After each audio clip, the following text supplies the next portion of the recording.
The last day of the sea, the last day of the sea did not announce its status. It arrived with an unbearable, mundane tenderness, like the hundreds of days before it.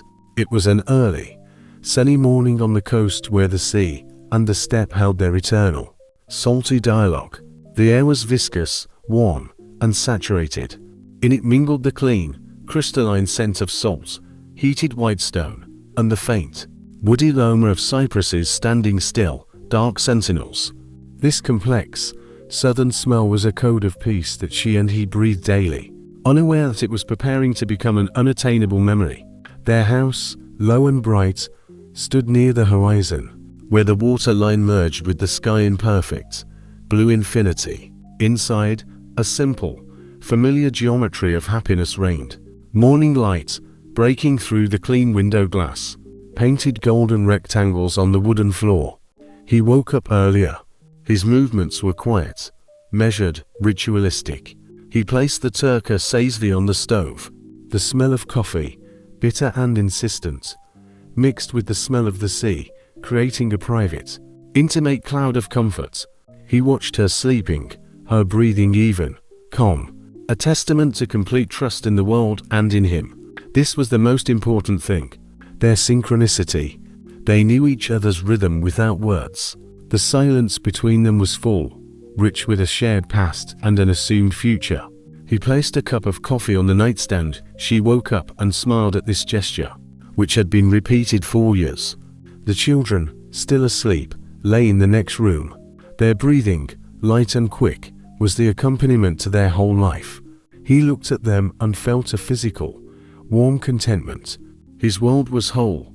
His function as a father and protector was achievable. The day began with the sea.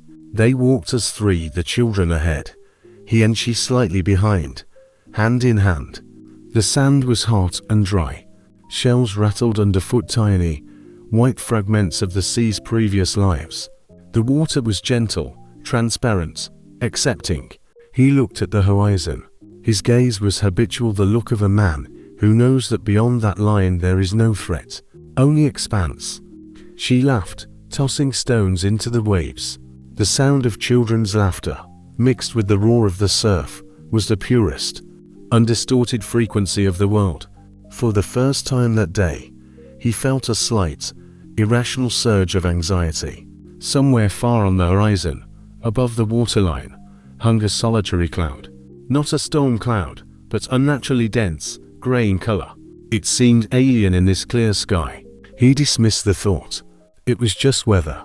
This was the sea, and the sea was an eternity that could not be disturbed by the problems of the human world. The last day of the sea reached its apotheosis at sunset. They sat on the old terrace, breathing the cool evening air. The sun fell into the water, painting the sky in vibrant, unimaginable shades of fire and gold. Every color was a dramatic act that begged to be remembered. He looked at her profile, illuminated by this dying light. He wanted to imprint her image, her calm, her certainty. He didn't know why, but he felt that this moment was the most precious of their entire life together. He reached out and touched her cool, salty palm. It was the deepest, most non-verbal promise possible. I am here. We are together. Forever. She responded with a light, confident squeeze. Darkness came quickly, as it always does in the south. It swallowed the sea. The stars lit up with a cold, indifferent brightness. The last day of the sea ended with sleep.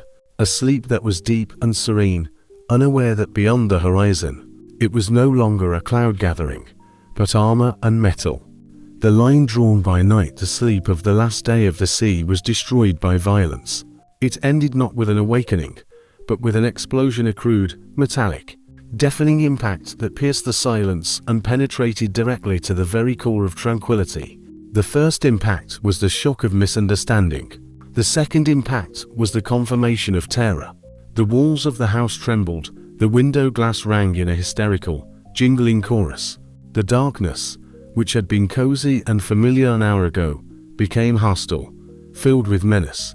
He and she woke up simultaneously. The movement was instinctive, fast, devoid of extra thought. First the children.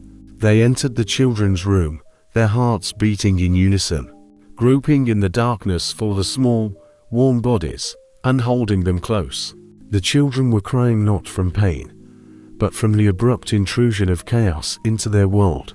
Words were unnecessary. A glance, the single, clear glance in the thickening dark, communicated everything. He saw terror in her eyes, but also an iron, unbreakable will to protect. She saw in his eyes the cold, analytical logic that had already begun working, calculating routes and risks. The decision was made silently, in the 3 seconds between two distant, yet very heavy impacts. He stays. She leaves with the children. He stays because the home must have a foundation for their return. He stays because the border must be protected to the last. He stays because she must save the future, the children.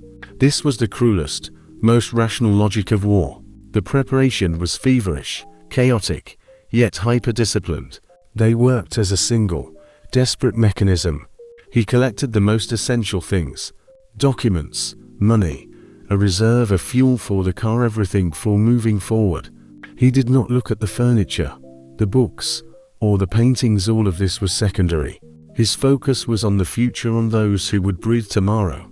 She collected the children. She dressed them in the warmest clothes, packing water and dry rations, not toys, into the backpacks. Her hands moved with incredible speed, but she felt every second of this collection as hammering nails into her heart. She knew these were the last minutes of their wholeness. The artifacts of separation were chosen subconsciously. He took the gold ring off his hand, the very circle that symbolized their eternity. He placed it in her palm. The ring was cold, heavy. This gesture was his silent promise. I am coming back. Keep this.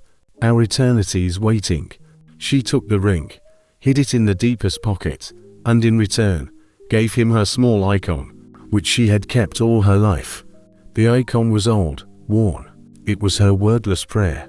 May my faith protect you where I am not. The last interaction was taut as a pulled rope. They stood opposite each other, their faces illuminated by the dim light of the flashlight he held. She looked at his face and tried to memorize every line, every shadow. She knew that time and war would change him, that the next time she saw him, he would be a different man. Her eyes were a camera, trying to take a perfect shot of the past. He looked at her and saw her strength.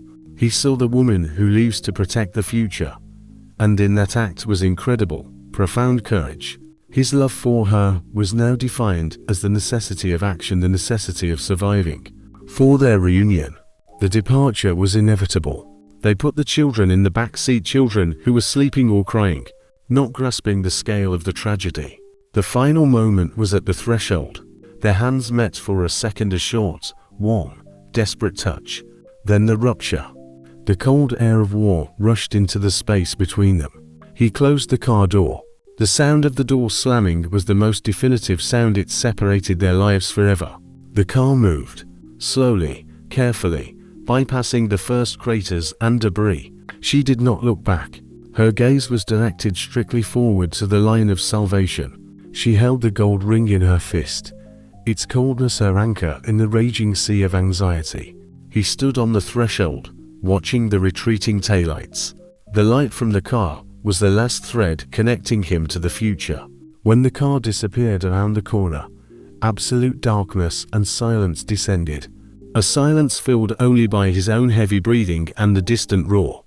The line drawn by night is not a border on a map. It is the distance between two hearts, now measured by the speed of an evacuation car and unbearable anticipation. A cloud of dust on the horizon. The journey began in absolute darkness. The car, which only yesterday was a symbol of peaceful, familial freedom, had become an isolated capsule of salvation. She and the children were locked inside, separated from him and the world by the sound of the engine and the smell of hot diesel. The road was overflowing. Hundreds, thousands of cars, just like theirs, were fleeing the roar. It was a collective flight, a movement that erased individuality, turning people into a single, desperate stream. Every meter of distance was an act of physical pain. She felt the tension growing inside, because the distance between her and him was increasing. and the line drawn by night was becoming thicker and more insurmountable. The children slept a broken, anxious sleep in the back seat. Their presence was the only logic, the only command that prevented her from stopping and turning back. Duty to the future overcame longing for the past. In her hand, hidden in the jacket pocket, she held the gold ring. The cold, hard metal was her anchor. Its temperature was lower than her body temperature, and this contrast was a constant reminder that the world was fractured. She squeezed it until it hurt, trying to transfer to the metal all her unspoken plea for his survival. The road was difficult. Traces of artillery and destruction appeared even here: shattered house windows, abandoned cars on the roadside.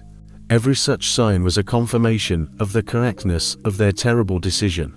She recalled his last look, a gaze full of cold, rational logic. He was strong and calm, and his strength was her only solace and her greatest pain. He was there, and she was here.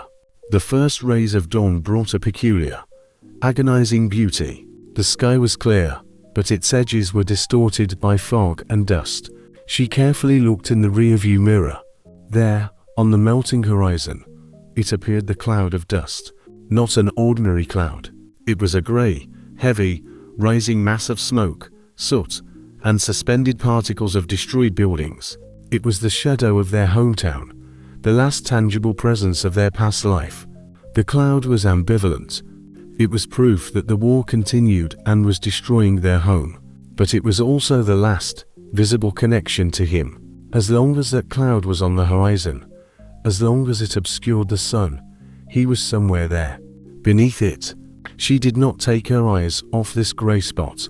She tracked the speed with which the cloud diminished, dissolved, and vanished into the blue sky. It was a painful measurement of time and loss. The children woke up. They asked about home, about Daddy. Her answers were simple, comforting, but false. Daddy will be here soon. The house is waiting. Her words were the second line of defense, protecting their children's minds from the truth. The cloud of dust became smaller, less distinguishable from ordinary haze.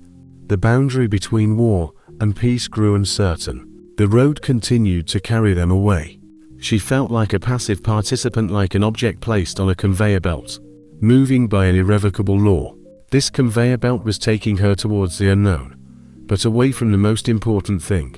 The coldness of the ring in her hand was the only constant opposing the chaos of movement. She raised it to her lips and, for the first time that night, allowed herself one deep, silent breath filled with anguish. The inner monologue was cruel. You abandoned him. You should have stayed. You won't be able to live without him. But immediately, logic answered, the internal instruction implanted by him. You did not abandon him. You saved his future. Finally, the cloud of dust vanished. The horizon became clean, level, cloudless. The line between sky and earth was restored. But this clarity was frightening. It was loneliness. She felt that the line of rupture had passed not only through geography, but through her very essence. Part of her remained there, under that cloud of dust, next to him. A part left, driven by duty. The change of space required a change of focus. She straightened up at the wheel. The ring was still cold, but now it served not for despair but for direction. Its coldness was a compass, pointing to the necessity of surviving for return. The cloud of dust forever became a symbol of the past. Her gaze was now fixed on the road ahead, on the unknown, but necessary coordinates of salvation. The last knock. The road ended. The conveyor belt of movement stopped in a city that seemed unnaturally whole, unnaturally loud and free. Her arrival was the onset of silence in absolute peace. The city greeted her with the smell of rain, clean asphalt, and hot pastries, scents that had been forgotten since the cloud of dust disappeared on the horizon. But this cleanness was false, it was foreign.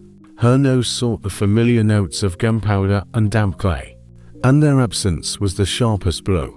A temporary refuge was found, a small, clean apartment smelling of fresh wood and someone else's life. Here, the walls were straight, the window panes whole. There was no roar. It was the absence of the roar that became the first enemy. Her body and psyche, tuned to a mode of combat readiness, interpreted the absolute silence as the sharpest danger signal. Her brain expected an explosion after every pause, but the most agonizing emptiness was the loss of the acoustic code of their life together. The lost knock. Their home was filled with its own unique sounds, which she now desperately tried to reproduce in this alien space. The knock of keys. The unique, ringing, slightly careless knock of the key ring against the wooden surface of the entrance table. This knock was the signal. I am home. The outside threat has been left behind. A peaceful evening has begun. She listened to the empty hallway of this new dwelling, and the knock did not come. Its absence was deafening. The rhythm of footsteps. She remembered the rhythm of his steps on the squeaky floor. A heavy, confident, slightly thoughtful rhythm that differed from her own light movement and the children's patter. Now, only her steps and the children's heard across the foreign linoleum. His acoustic imprint had vanished completely. The hum of the turka. The most intimate sound of their lost routine, the quiet, escalating, hissing hum of the coffee pot on the stove, foretelling coffee and a shared morning. Here stood a new, foreign coffee maker, emitting a sharp, mechanical whistle. This whistle was a betrayal of memory. The absence of these sounds made the new space uninhabitable. It was a blank slate on which no familiar code could be found. Her consciousness, unable to accept a complete loss, began to create phantom noises. She heard the knock of keys in the empty corridor, heard the floor creak in the depth of the strange room. These acoustic hallucinations were as agonizing as their absence, because they were instantly shattered by reality. She would lie down, but could not sleep. Her ear was strained, waiting for his quiet sigh, the sound that signaled he was near and wakefulness was unnecessary. The silence here was piercing. It forced her to bear the entire burden of fear alone. The golden ring, hidden in her fist, was now not only an anchor of love but a physical detector of absence. Its coldness was authentic, its weight was real, and it served as a counterweight to the unreality of the new place. She understood. The world was shattered not just by a front line, it was split into acoustic worlds. Her world was silence with the ghosts of sounds. His world was the roar with the ghosts of silence. Duty to the children became the only way out of the acoustic void. Their own voices, their demands, their sleepy patter became the new, mandatory code. She consciously replaced the search for the lost knock with a new ritual, the creation of a new background. She played quiet music to drown out the silence. She spoke to the children, louder than necessary to fill the empty rooms. She worked on herself, forcing herself to live in this new, safe, but silent space. Her new steps across the linoleum were light. Heard, they did not carry the confident rhythm of his steps, but they were steps forward. The lost knock did not return. It was now hidden in the vault of memory, alongside the cloud of dust and the sunset on the sea. It became a point of reference for the future, the sound that must return to their life. When the line of rupture is erased, she continued to live, surrounded by foreign silence, but warmed by the coldness of the golden ring, the only solid proof that her lost knock still existed somewhere out there, beyond the line of fire, waiting for its time. The golden ring and memory. After the onset of absolute silence, the lost knock, she was left alone with the sole, undeniable artifact of a past, whole life. This artifact was the golden ring. It lay in the deepest pocket of her jacket, hidden from the outside world, yet becoming the center of her inner cosmos. The ring, given to her by him at the moment of rupture on the threshold, was heavy and cold. This coldness was the most honest thing in her new, unnaturally warm and safe reality. The ring was not merely an ornament. It was a perfect form, a circle, which symbolized continuity and eternity. In a world that had fractured into shards, the cloud of dust, broken windows, severed connections, the perfect circle was a necessary logic. It said, not everything is destroyed forever. She held it in her palm almost continuously, transferring it from hand to hand. Its temperature was a critical detector. The cold metal resisted the heat of internal despair. This contrast was the only reliable measurement of her emotional state. As long as the metal remained colder than her skin, she maintained control. Gold, a metal that does not corrode, does not tarnish from moisture or blood, became the symbol of their bond's indestructibility. Against the backdrop of war, it was the physical guarantee that their love was the very material that chaos could not destroy. The ring replaced everything for her: the lost knock, the cloud of dust on the horizon, and his physical presence. It was a portable, personal part of that geometry of happiness left behind the line of rupture. Her hand became a repository of tactile memory. The ritual of interacting with the ring was daily as important as breathing and caring for the children. She took it out of her pocket when the children were asleep and plunged her index finger into its smooth opening. She moved it across her palm, feeling its weight. This weight was the true weight of her responsibility and her love. The sensation of him. Closing her eyes, she tried to recall not only his face, but the sensation of his hand on hers the very moment the ring was first placed on her finger. She used the smoothness of the metal to erase the grime and chaos of the escape from memory, replacing them with the purity of the solemn promise, the calendar of separation. The ring became her personal calendar. The days of separation were measured not by hours or news from the combat zones, which were too unreliable, but by the number of times she held it in her hand. Each new day was the addition of a new layer to the artifact's history. The metal's breath. She brought it to her lips and inhaled its scent, metal, and the smell of her own skin. She dreamed of being able to return it to him and smell gunpowder and salt on its surface, signs that he had survived. In the new, safe dwelling, the ring was her only unseen interlocutor. It absorbed all the unspoken questions. Where are you? How are you? When will this end? And the silence of the metal was the answer. Wait. The golden ring was a program embedded in matter.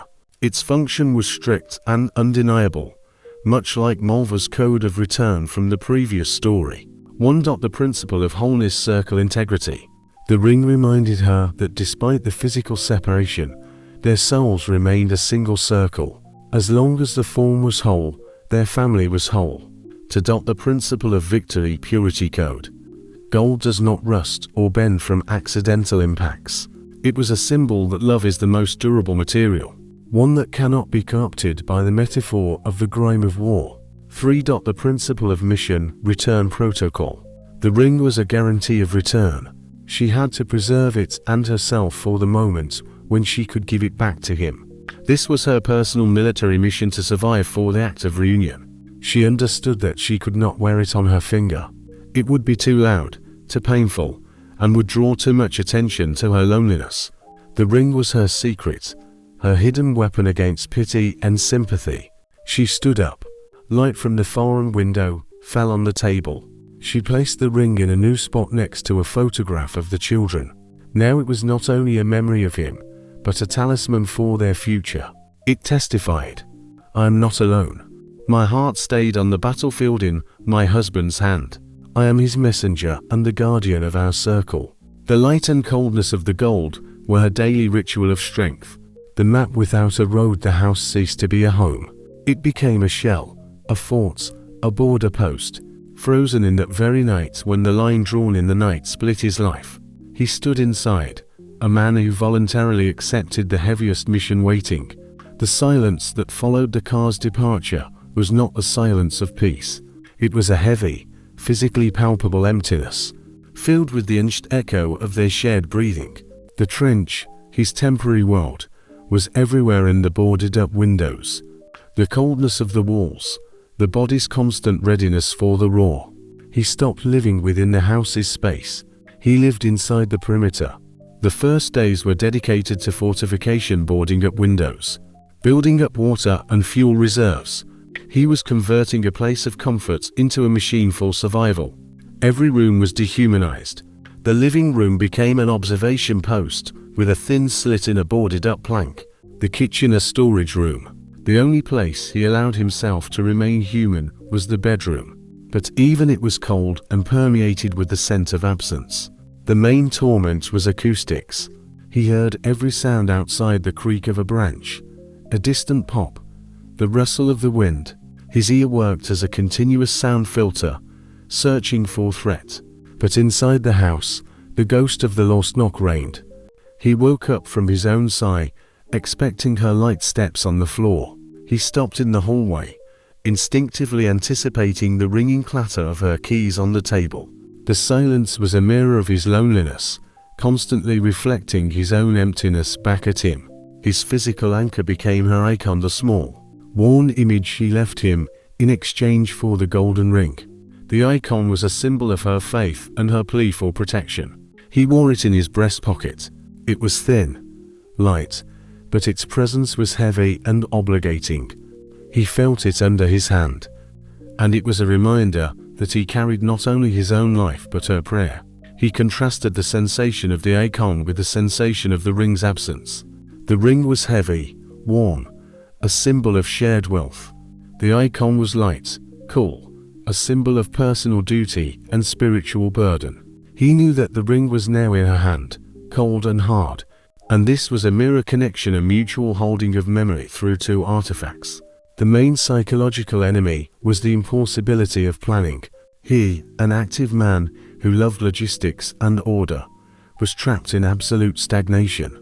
His mind constantly drew maps. Maps of evacuation routes for others, maps of military operations, maps of house repairs. But on these maps, the main road was missing the road to them. Vector of waiting. His life had shrunk to the function of guardian. He had to preserve the walls, preserve communications as much as possible, so that when they returned, they would have a place to come back to. But this was a passive action that contradicted his entire essence. Coordinates of the future. He did not know the coordinates of their temporary dwelling. Fragments of communication were rare and impersonal, we are fine. His map was missing the key points. He could not direct his will there.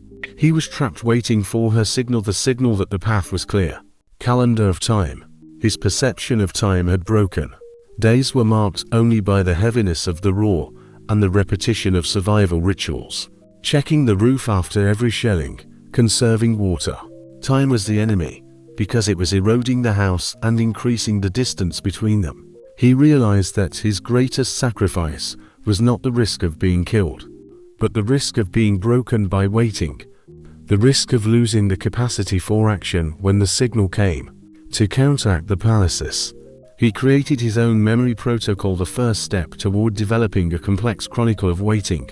Daily, he returned to the images of her and the children in their rooms. He closed his eyes and activated sensory memory. She is laughing on the terrace under the sun, the last day of the sea.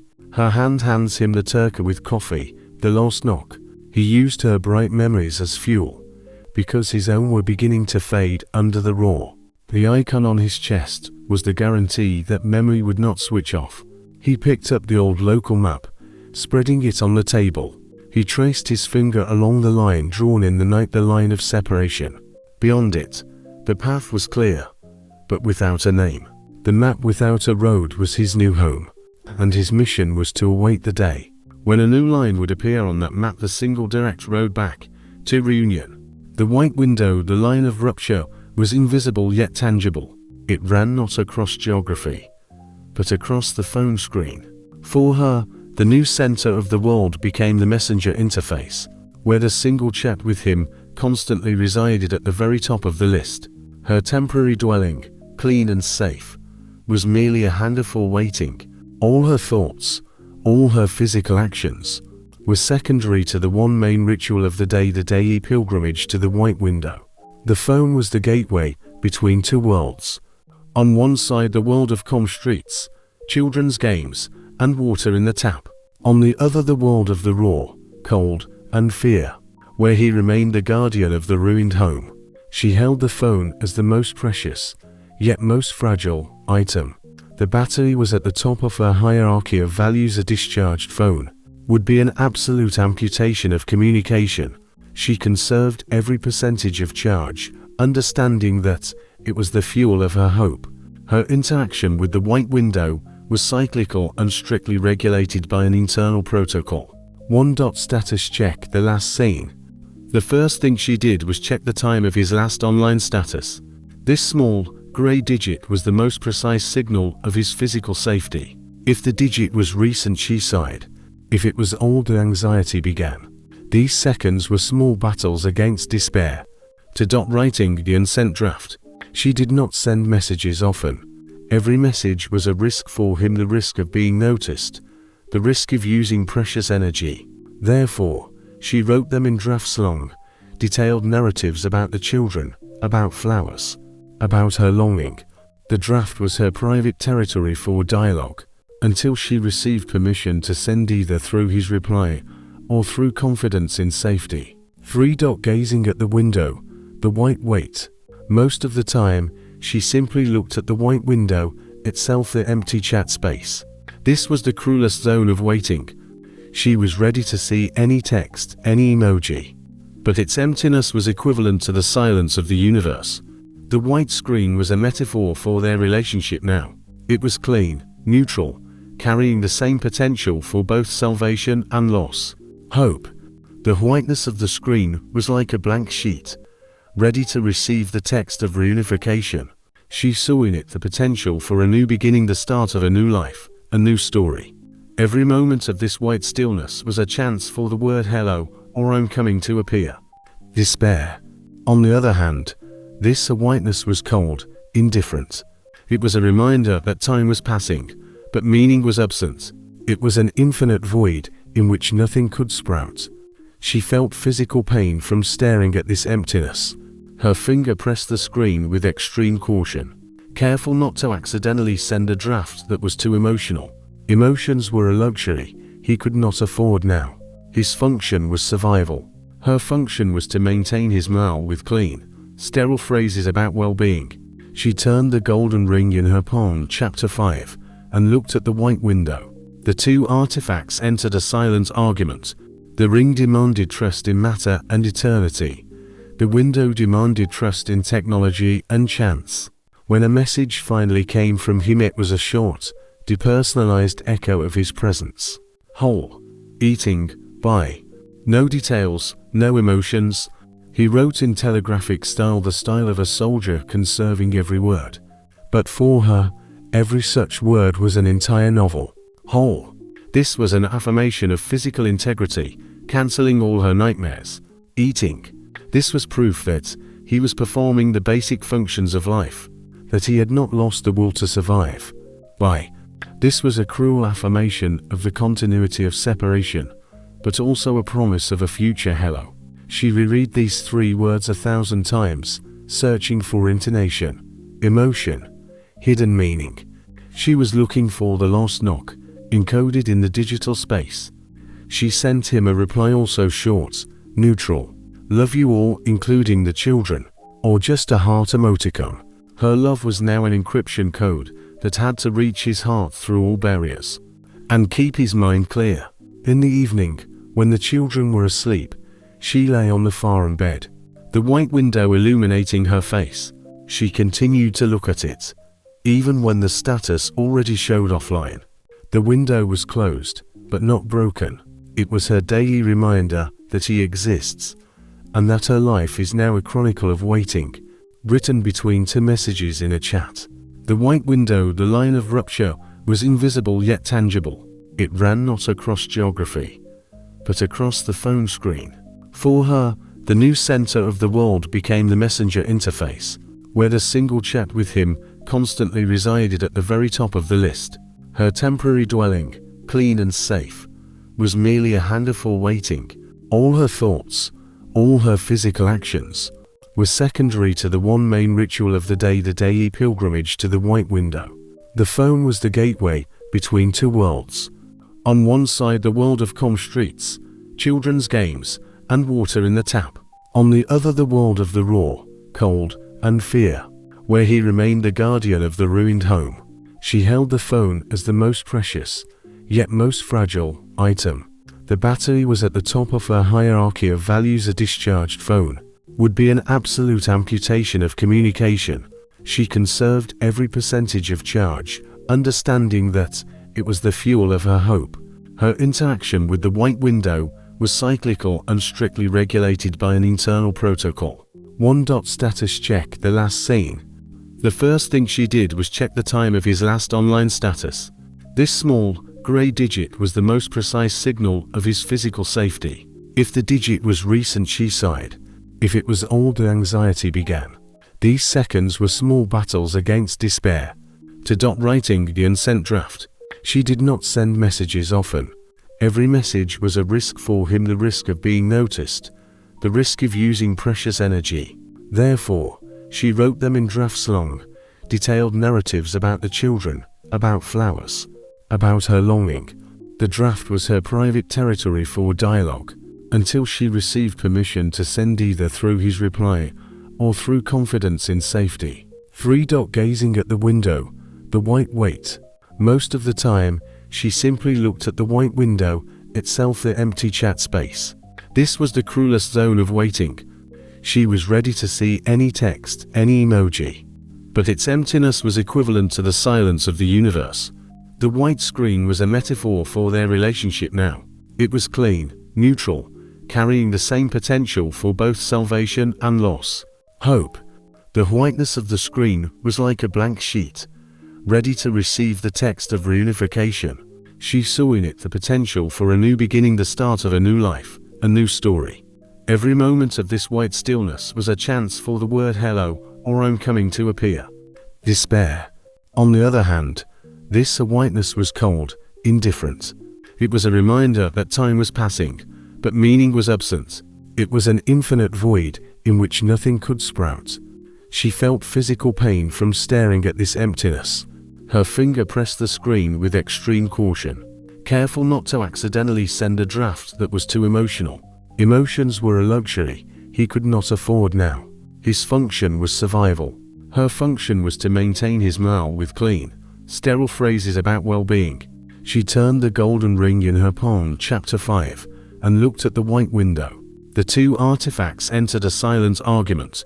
The ring demanded trust in matter and eternity. The window demanded trust in technology and chance. When a message finally came from him, it was a short, depersonalized echo of his presence. Whole. Eating. By. No details, no emotions. He wrote in telegraphic style, the style of a soldier, conserving every word. But for her, every such word was an entire novel. Whole. This was an affirmation of physical integrity, cancelling all her nightmares. Eating. This was proof that he was performing the basic functions of life, that he had not lost the will to survive. By. This was a cruel affirmation of the continuity of separation, but also a promise of a future hello. She reread these 3 words 1,000 times, searching for intonation, emotion, hidden meaning. She was looking for the lost knock, encoded in the digital space. She sent him a reply, also short, neutral. Love you all, including the children, or just a heart emoticon. Her love was now an encryption code that had to reach his heart through all barriers and keep his mind clear. In the evening, when the children were asleep, she lay on the farm bed, the white window illuminating her face. She continued to look at it, even when the status already showed offline. The window was closed, but not broken. It was her daily reminder that he exists, and that her life is now a chronicle of waiting, written between 2 messages in a chat. The memory protocol, the waiting that he had accepted in the geometry of confinement, was the most dangerous enemy. It was silent, invisible, and capable of destroying the mind faster than any shell. He understood that the passive position of the map without a road would lead to mental catastrophe. His mind, accustomed to logic and action, had to create internal work, the daily, mandatory memory protocol. The protocol's goal was twofold: to confirm the integrity of his self and to preserve the clarity of the image of her and the children from the corrosion of time and fear. The protocol activated every evening, at the moment twilight set in, when the external roar became more distant but more ominous.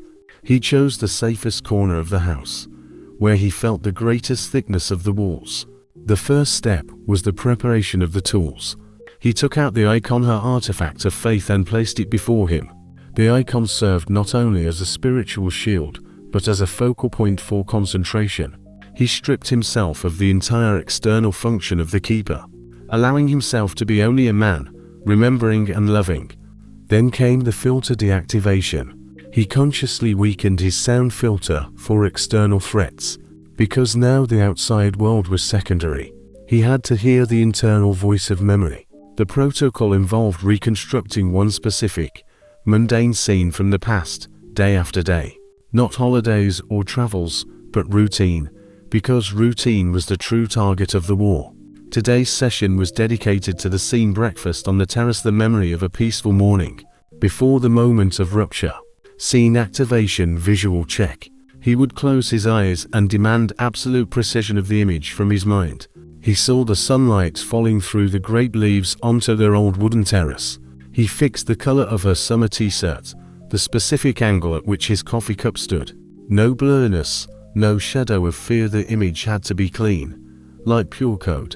Acoustic audit, acoustic check. The hardest part was restoring the sounds. He had to recreate the lost knock in detail.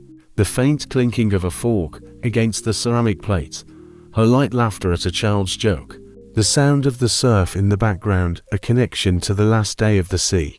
If the roar appeared in the recreated sound, the protocol was immediately interrupted and started anew. The roar was a virus that could not be allowed into the memory archive.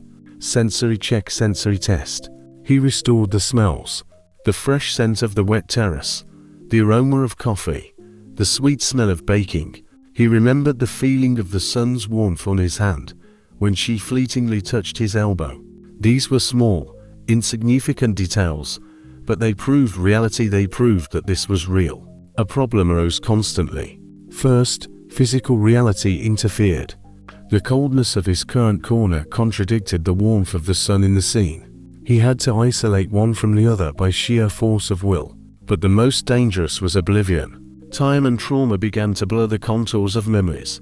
He forgot small details. Which song was playing on the radio? What the exact texture of the tablecloth was? These losses were equivalent to a loss of function in a vital program. He took his single sheet of clean paper, not the stack, and began to chart the archiving scheme. He classified memories by degree of density. The most accurate were high density, and required a daily audit. Restoration of truth. He compared the breakfast on the terrace scene with previous sessions. If there were discrepancies, for example, he suddenly remembered a different t-shirt. He had to logically determine which memory was the true clean code and which was a distortion. This was a battle for the truth of their past against the lie of his loneliness. The session ended only when the scene was completely restored and psychologically accepted. At that moment, he felt a temporary but absolute relief.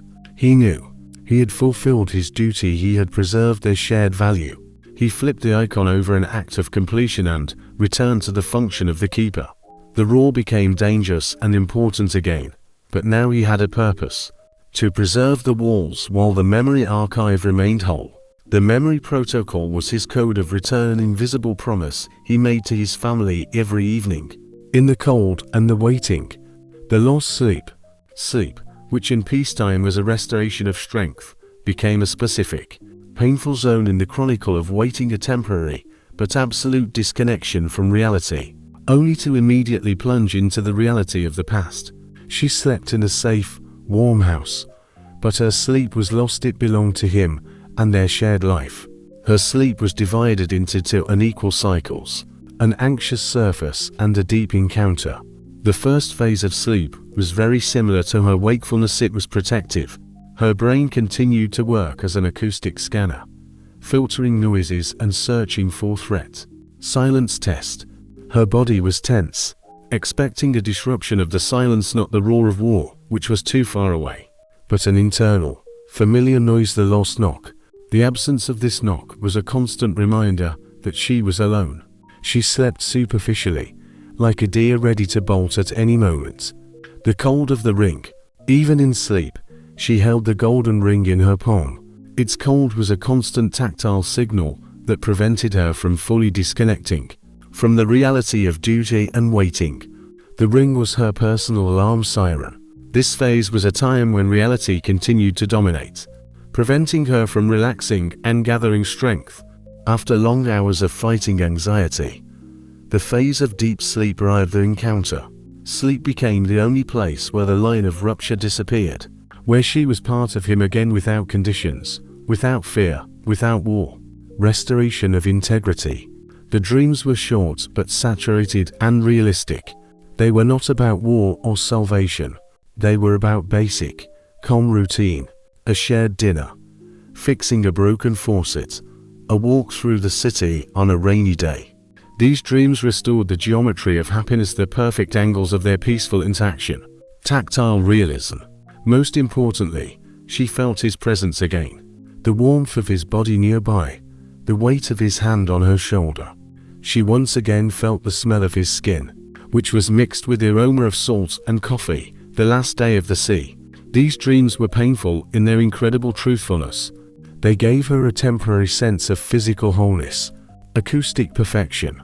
In these dreams, the last knock sounded again. The knock of keys was the signal of a successful return from the world of anxiety. The children's laughter was loud and carefree. Dreams were the only place where her acoustic code was fully restored. Waking up was the cruelest moment of the entire chronicle of waiting.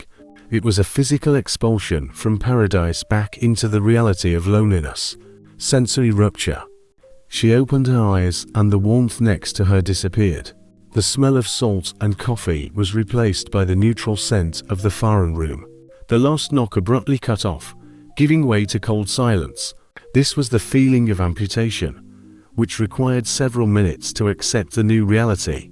Intensification of grief. Sleep was an encounter, but waking up was its intensification.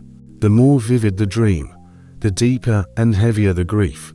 She felt that every such dream took a part of her mental energy, because she had to relive the rupture again. Duty to continue. She squeezed the ring in her palm and got up. She could not afford the luxury of despair. Her day began with duty to the children, duty to him.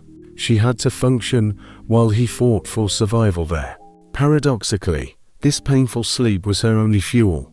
Sleep was temporary proof that their love and their life exist in an unbreakable archive of memory. It was a guarantee that there was something to restore. Without these dreams, she might lose purpose and the will to live. She went to the kitchen, turned on the foreign coffee machine which emitted a sharp whistle, and began a new day of the chronicle of waiting, a day that had to lead her to the next, albeit lost, but so vitally important sleep. Voice without an echo. The miracle happened unexpectedly. It was a rare moment of network stability there. On the line of rupture, a temporary absence of the roar, allowing a digital signal to break through. The phone in her hand vibrated, not a notification, but an actual, long call. Her heart constricted in her chest from sharp fear and unbearable joy. She grabbed the receiver. In the same moment, he, sitting in the geometry of confinement, grabbed his icon. The most complex operation of their chronicle of waiting began, the transfer of information. With zero level of emotional interference, the voice broke through thousands of kilometers and several months of waiting. It was his voice. It was slightly rough, fast, but unmistakably recognizable. It did not contain the last knock, nor the whisper from the terrace. It contained only function, his protocol survival filter. He had to prove that he was whole, that his mind was logical, and that there was no need for her to worry. His voice had to be devoid of the metaphor of dirt, the lack of sleep, the fear of the roar. He spoke about the weather, sunny, although it was actually cloudy and cold. He spoke about repairs the roof is holding, although he knew the crack was growing. His words were a lie of love that had to serve as her shield, her protocol certainty filter.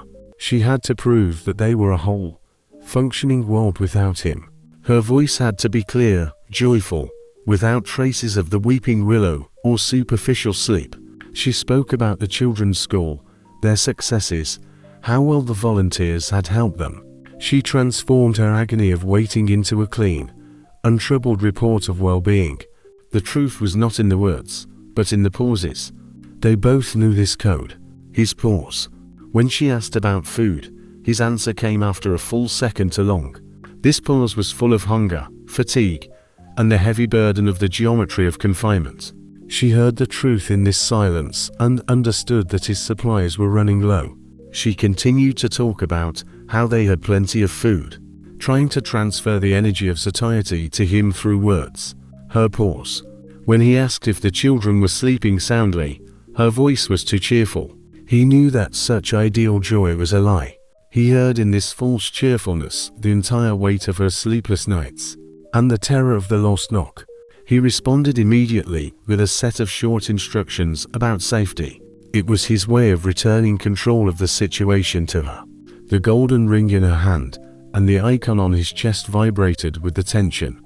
These artifacts were the mute witnesses to the fact that all their love was sealed in unspoken truths. Their conversation was the voice without an echo. It had no reflection in their reality. His words carried no truth about his suffering, and her words carried no truth about her grief. The voice was clear in a technical sense, the words were audible, but it was empty emotionally. This was an acoustic catastrophe caused not by war, but by love. They consciously cut off the echo of their pain so as not to damage the other. At the 5th minute of the connection, the worst began.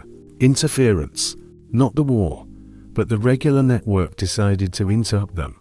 Static appeared, short, sharp bursts of crackle. They understood that time was up. The final phrases were rushed, jumbled, but true. I love you. Pure code, I will return. Promise against the noise, the voice broke. The connection severed. A long, heavy dial tone remained in the receiver, a sound that was louder than any roar. Silence arrived like physical pain. She lowered the phone to the table. Her hands were shaking. The golden ring was wet with sweat. She had won the battle for communication, but lost the battle for honesty. He sat in his dugout, hugging the icon. His body was exhausted by emotional strain. He knew the voice was a lifeboat of hope, but a boat filled with lies. This lie was their new agreement to love through illusion. The voice without an echo was their anthem of resilience. It confirmed that they were alive, and that their shared chronicle of waiting had moved to a new, heavier stage. The foreign spring. The time he spent in the geometry of confinement, in the south, brought her in the west an absolute, unbearable beauty. Spring arrived. But this spring was foreign. The foreign spring was not just a change of season. It was an act of natural audacity, rudely intruding into her internal chronicle of waiting. Her soul remained locked in that night of the moment of rupture, while the world around refused to acknowledge her tragedy. The sensory explosion of the foreign spring was overwhelming. After long months of monochrome fatigue and grey sky, the city around her burst into color and scent. Color. The greenery was unnaturally bright, almost acidic.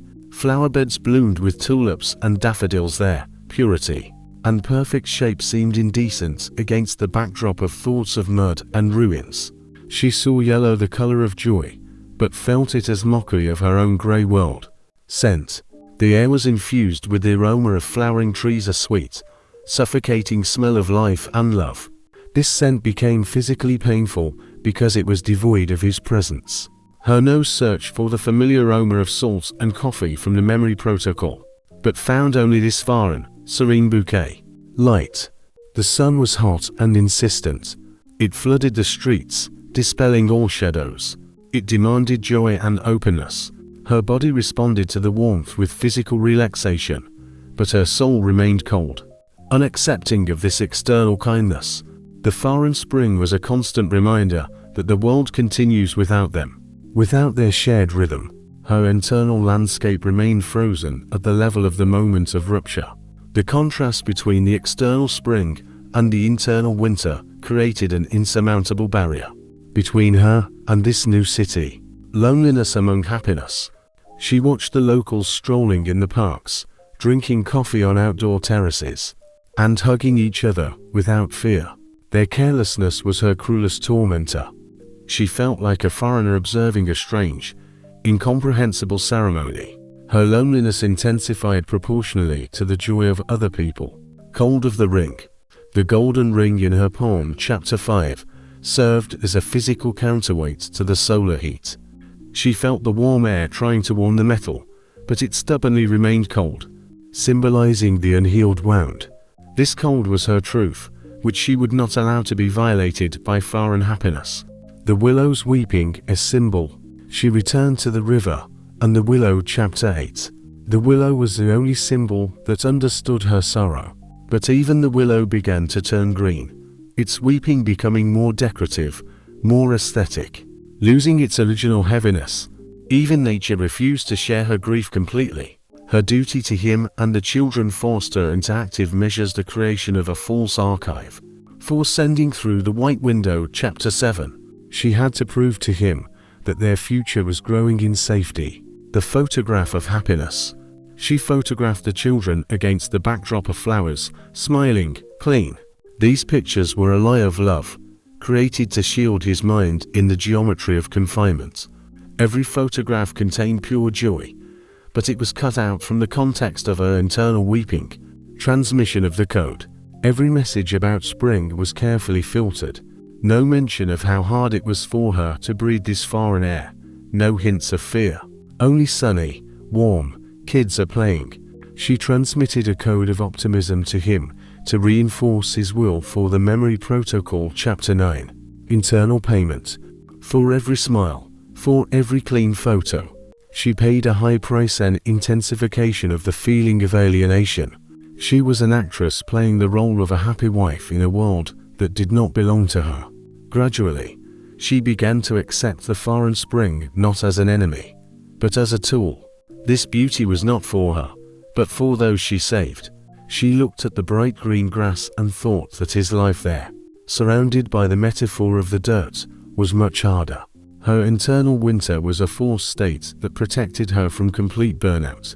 Her true duty was to preserve this contrast intact until the very end, to preserve her cold truth and her external beauty, until the moment he returned to take his place beside her and transform this foreign spring into their shared summer. She walked away from the river. The willow bent its branches. The grief remained viscous, but now it was filled with a new purpose to carry her burden of beauty and separation, until the end of the chronicle of waiting. Letter to the past. The long months of waiting turned him into a man living within himself. The map without a road and the constant threat of the raw turned the house into a hermetically sealed capsule. The memory protocol. Chapter 9. The daily reconstruction of scenes from their past life maintained his sanity, but now it was not enough. The memories were silent, and his soul demanded dialogue. He felt the language inside him becoming heavy, rough, like the metaphor of the dirt. The brief communications in the white window, chapter 7, were too functional and devoid of truth. It was vitally necessary for him to pour out the accumulated yearning, but not in the form of despair, but in the form of ideal communication. He began writing a letter to the past. The letter could not be sent, it would be too dangerous and too unrealistic. Its purpose was internal, to create an archive of his self before the war completely rewrote it. He found a clean sheet of paper, a precious artifact, and a pencil. He wrote at night, under the dim light of a battery-powered lamp, in the corner that was his only safe workspace. The main rule was no truth about the war. He wrote not about what is, but about what was and what will be. He addressed her, not the one currently struggling with the foreign spring, but the one who lay next to him on the night of the moment of rupture. Cleansing the vocabulary, he removed all words associated with violence from his text. Explosion, fragment, fear, raw. His language had to be clean, neutral, filled only with concepts of peace and everyday life. This was a painstaking process of linguistic self-censorship, restoring the routine. He described in detail the small things they cherished. I remember how we argued about who would water the jasmine on the terrace. I hear the creak of the third step from the bottom, it means someone is coming up. He recreated the last knock on paper to prove that memory is stronger than concrete. The letter turned into an instruction, an encoded message about his love and his mission. Symbolism of objects. He wrote about the objects they had divided. I look at your image, the icon, and understand that you knew I would stay. You gave me your faith instead of our ring. I hold it untarnished. This text was the answer to all her secret questions about his choice. Control over the body. He confessed his struggle with cold and longing, but immediately converted it into logic. I sleep little so that my body is ready for action the moment you return. I cannot allow myself to relax. I am the keeper of this perimeter. projecting the meeting. He described in detail the moment of their future reunion, not accidental chaos, but a clearly engineered scene. He would write down what the house should smell like, what song should be playing, how long they would hold hands. This was an active projection of the future that gave him strength in the hopeless present.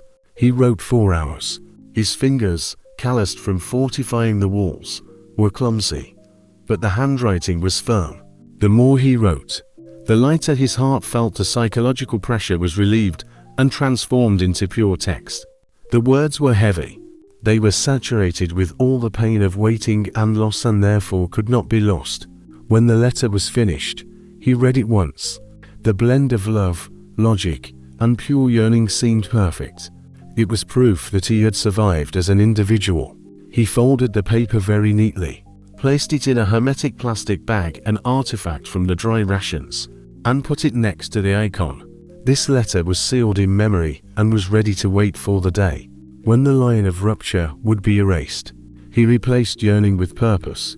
Now, his main task was to survive until the day when this letter would cease to be to the past and become to the present. The Salty Wind. The Foreign Spring. Chapter 12 ended not with joy, but with profound disappointment.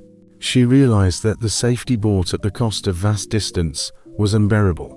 Her soul refused to accept the beauty of a world that was too far from his pain. The time had come for an act of her own will to move back toward the line of rupture. Her mission was clear: to reduce the connection latency and shorten the length of that invisible bridge he had to cross to return. The decision was cold, rational, akin to his logic. Chapter 2. At the moment of rupture, the risk of moving closer to the front was less than the psychological risk of continued isolation. Her life was transformed into a pure vector, aimed at one thing: him. Preparation for departure. This time, the packing was different. There was no chaos of flight. There was method, preparation for trench life. She packed not ceremonial clothes, but warm, dark, functional ones. She was preparing for the metaphor of the dirt that he would describe in his letter to the past. Chapter 13. The Road to Truth. The path back was difficult. It led her into the grey zone, across broken roads and checkpoints, past the remnants of that same cloud of dust on the horizon. But this time, she drove with open eyes, accepting the truth. She felt her body returning to its familiar rhythm of tension. The children were calm. They had learned the rules of the road and the rules of silence. They became part of her mission, her obedient crew. The closer they drove to the coast, the more abruptly the climate changed. The warmth of the foreign spring disappeared. It was replaced by coldness, sharpness, and speed. They arrived in a small seaside town that was not yet the front line, but was already under its constant control. Here, she found a new home, small, windswept, but most importantly close. And then it came the salty wind. It was cold, gusty, and carried a complex, agonizing composition of scents that became her new reality and her solace. Salt and sea. This was the scent of their last day of the sea. Chapter 1. Pure, sharp salt, the smell of seaweed, of eternity. This aroma was his presence. 2. Metal and smoke. But woven into this scent of salt was a crude note of burnt fuel, the residue of gunpowder, and the smell of heated metal. This was the scent of war, the scent of where he is. The salty wind became her personal communication line. It brought her the truth that the white window. Chapter 7 could not transmit. It brought the truth that he was fighting in the metaphor of the dirt, but it also carried her yearning and her will to him. Her psychological mission was accomplished. The distance was minimal. She now lived in his temporary ecosystem. Her golden ring. Chapter 5 entered a new stage of its function: temperature exchange. She held the ring in the open wind and felt its coldness sharpen, merging with the cold of the wind. She felt that this cold was the same cold he felt in his geometry of confinement. She equalized her suffering with his. Tactile dialogue. She brought the ring to her ear. She heard the quiet rustle of the wind inside the metal. She felt that this was his voice, having lost its words, but retained its essence. This was the answer to the monologue in the letter. Chapter 13. Her new existence was anxious but filled with meaning. She was no longer passive waiting by the river. She was an active unit on the map of return. The salty wind was cruel but familiar. It carried away her grief, the weeping willow, and brought his presence. She knew. He breathes this same wind, and this fact was an unbreakable guarantee that they are still one circle. Children and geography. The children were the engine and the constant of the chronicle of waiting.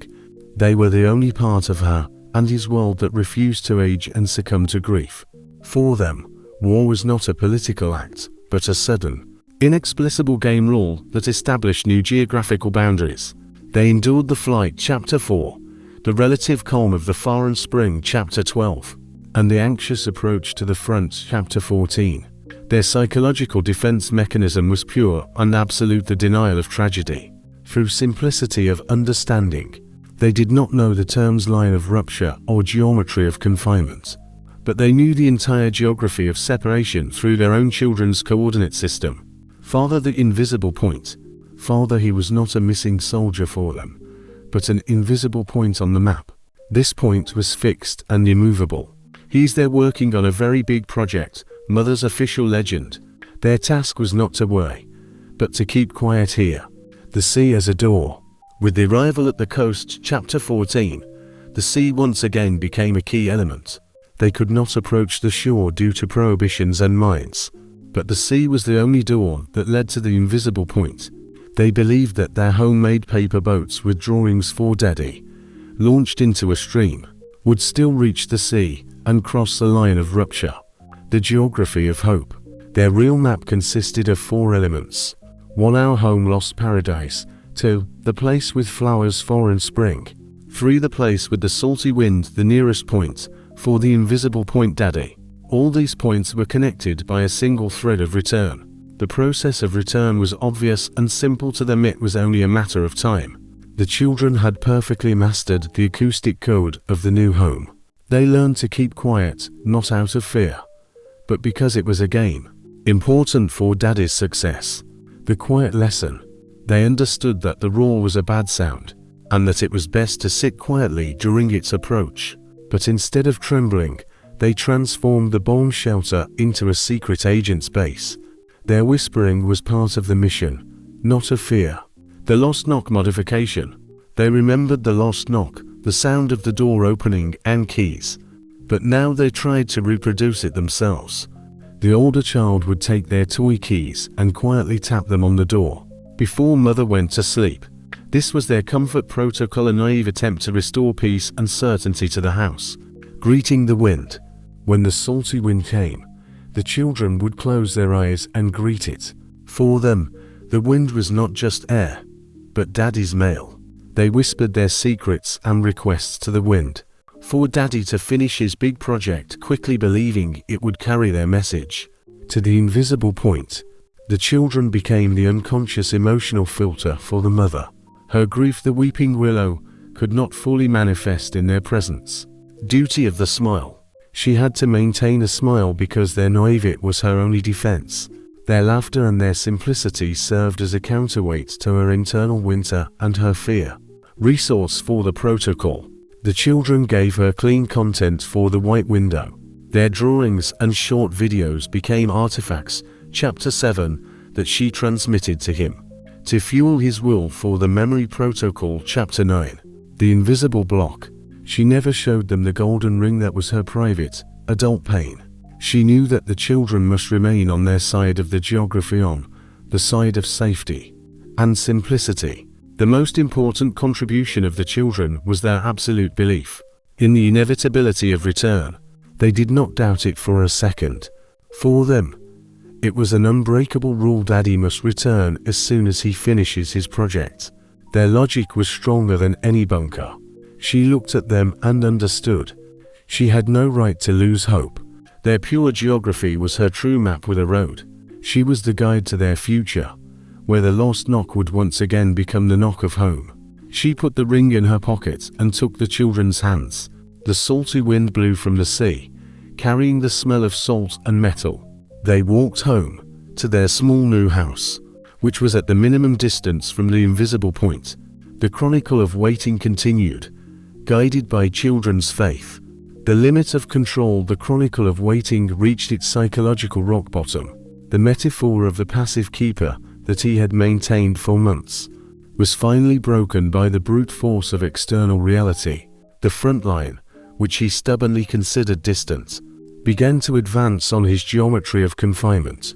The roar returned with a new, threatening frequency. It was not background noise, but a directed, destructive impact that breached his shell. All his physical efforts to preserve the house were annulled in one long, shaking arrival. He heard a crack, not of glass, but a structural crack, the sound of breaking concrete, which he had relied on as absolute truth. Physical mark. He found it in the living room, a long, cold, zigzagging crack running through the load-bearing wall. This crack was not just damage, it was proof of the failure of his mission. He could not keep the physical promise of integrity. Paralysis of action. His mind faced a paradox. Repairing the crack required hours of work and loud noise, which was too dangerous. Inaction meant the risk of collapse. His logic was blocked. The map without a road suddenly turned into a map without an exit. Loss of the icon. He felt the icon under his shirt, but its coolness brought no solace. For the first time, he felt that faith was too fragile a weapon against concrete and lead. He was alone with physics and failure. The loss of control over the external world instantly affected the internal one. He tried to activate the memory protocol, Chapter 9, to restore the scene. Breakfast on the terrace. The intrusion of dirt. The memory was infected. The smell of coffee was replaced by the smell of dust and burnt metal. The morning light was obscured by the shadows of the ruined wall. His wife's voice was drowned out by the echo of that very crack in the concrete. The pure code of memory was co-opted. Realization of the strike. He understood that his struggle to preserve memory was passive, while her struggle there, by the sea, had become active. Chapter 14. The salty wind. He was afraid that while he was busy archiving, she and the children had moved into a zone of direct threat, drawn by the salty wind. The fall of the ego. His ego as the keeper collapsed. His logic was refuted. He was supposed to stay to protect, but now he was useless. He was far from them, unable to comfort them, and did not even know their exact danger. Paralysis gave way to a desperate impulse. He had to act, even if the action was logically unjustified and violated all safety rules. His goal: connection. To find out the truth about the salty wind, he grabbed a spare battery and an old radio transmitter, a primitive device he had kept for critical situations. Operating the transmitter required going to the highest point of the perimeter, the roof, to overcome the interference of metal and concrete. Breach of discipline. Going onto the roof at this hour was a fatal risk. He was violating the geometry of shelter. Chapter 6. But the risk of not knowing was greater than the risk of death. Connection as sacrifice. He climbed the dark steps, feeling how every step moved him further from the ground and closer to the sky, which could bring shrapnel. He was preparing to sacrifice himself for 1 minute of signal just to hear her voice, without interference. He reached the roof. The cold, gusty wind hit his face. He quickly set up the apparatus and began tuning the frequency that was closest to the places where messages came from the coast. Instead of her voice, he received an answer from the war. The signal was instantly drowned out by frantic crackling and static. He felt an alien presence and near the impossibility of breaking through. His single goal to get a signal was unattainable. He sat on the cold roof, gazing into the infinity of darkness and listening to the white noise of despair. He realized the full depth of his powerlessness. His logic was insignificant against the randomness of the ether. He returned downstairs, to the wounded house. He hid the letter to the past. Chapter 13. Deeper. Understanding that words were now the most useless weapon, he finally accepted the abyss of unknowing. He was at the limit of control. Now, his only mission was to wait for her to see that the salty wind had brought her safely to the line of reunion. His fate was in her hands. The unfulfilled meeting. The chronicle of waiting. Chapter 7 was disrupted by an anomaly. A signal burst into her life that had no right to exist, a signal of possibility. Not from him, who was at the limit of control, chapter 16, but from a third, independent party, a volunteer who had found a temporary corridor for transporting goods close to his territory. It was a 5-hour window when the roar was expected to subside. The chance to see him, not to touch, but to see at a distance of 100 meters, was an absolute, undeniable imperative. She instantly switched from passive waiting mode to active mobilization mode.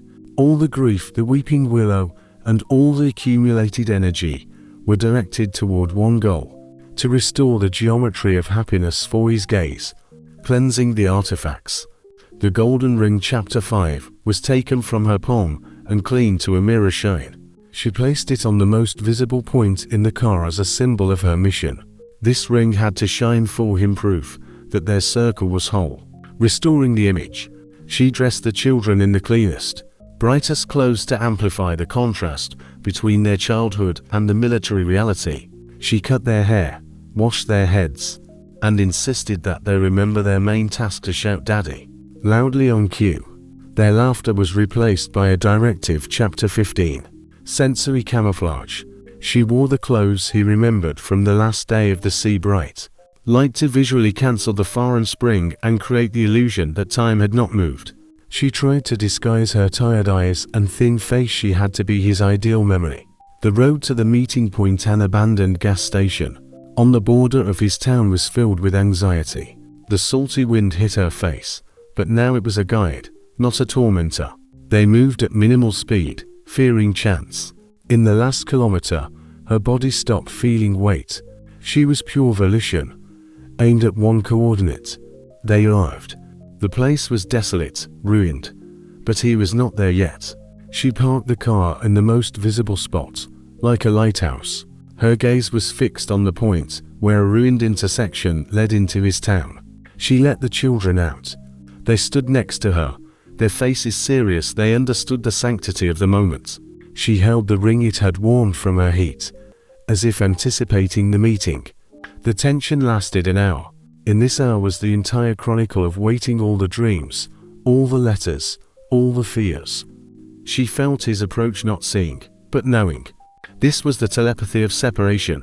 The catastrophe came not with the roar, but with the human factor. The volunteer returned, his face full of heavy guilt. A quiet, brutal message: the corridor is closed. There was shelling on that side yesterday. No one was able to leave the perimeter. No civilian movement is possible, and none will be. The words were few, but their weight was equal to tons of concrete. The line of rupture slammed shut. Her mission was cancelled, not because he didn't want to, but because the war asserted its right to control. The internal collapse was immediate. The accumulated mobilization of hope crumbled, causing a psychological earthquake. She felt physical nausea from the realization of proximity and unattainability. She looked at the point where he could have appeared and saw only emptiness, filled with the noise of the salty wind. The children cried, not from fear, but from disappointment, from the collapse of their naive geography. She did not allow herself to stay too dangerous. She grabbed the children and sharply turned the car around. The way back was terrifying in its silence. The golden ring fell from her weakening palm onto the floor. She picked it up. It was icy cold. It was a sign their bond had undergone the cruelest test. She returned home and sent him a message in the white window. Everyone is whole. There were traffic jams on the way due to the weather. Bye. Another lie of love. But this time a lie that was meant to shield him from the realization of the failure of his own keeper mission. The unfulfilled meeting became the deepest wound of the entire chronicle. It proved love is powerless against the physical force of war, but this very powerlessness now demanded the final act of will, acceptance, and the continuation of waiting. The willow branch and continuity. After the catastrophe of the unfulfilled meeting, chapter 17, the failure of the mission that required all her will, the most terrible phase of separation began. The communication link, already fragile, broke completely. The phone screen, which was previously the white window, chapter 7, turned into a black screen, the absolute, impenetrable symbol of the unknown. No status, no last seen time, only blackness. The black screen was the heaviest blow to her psyche. It cancelled all protocols. She couldn't send a message. She couldn't wait for a reply. She couldn't distinguish his survival from his loss. She was left alone with the physical reality of her pain, the death of hope. Hope, which was fed by brief, false messages, voice without an echo. Chapter 11. Died. Now, she had to find other fuel for waiting, fuel that did not depend on technology or chance. Rupture with the salty wind. She felt that her proximity to the front salty wind. Chapter 14, had become meaningless. Physical distance was unimportant if the spiritual connection was broken. She realized the risk was in vain. The last act of will. She made one final attempt. She sent a single, long message to his number. Not about what she was feeling, but about what she was doing. A report on the children, their laughter. Chapter 17, and the fact that she was moving forward. It was a letter to nowhere, an unsent report on the integrity of their future, which now hung suspended in digital space. Her response to the black screen was not hysteria, but a turn to nature, an ancient resilience. She returned to the river, to her symbol of grief, the willow branch. She broke off a small branch of the willow. The branch was flexible, yielding, but alive. It was a symbol that one must bend, but not break. She brought this branch home and placed it in water. Her new mission was to care for the root. The symbolism of the root. Grief ceased to be flowing water. Chapter 8. It became a root, a hidden, subterranean connection. She understood. Love had not disappeared. It had gone deep underground, into the root system, to survive the drought. Her task was to wait until this root sent out new shoots. The golden ring as inheritance. She placed the golden ring in a box with the letter, his archive. The ring ceased to be a personal talisman and became an inheritance. She handed over the responsibility for it to the will of chance and time. Her faith was now passive, but unbreakable. She reviewed her chronicle of waiting, and realized that she had won the most important battle, the battle for continuity, family wholeness.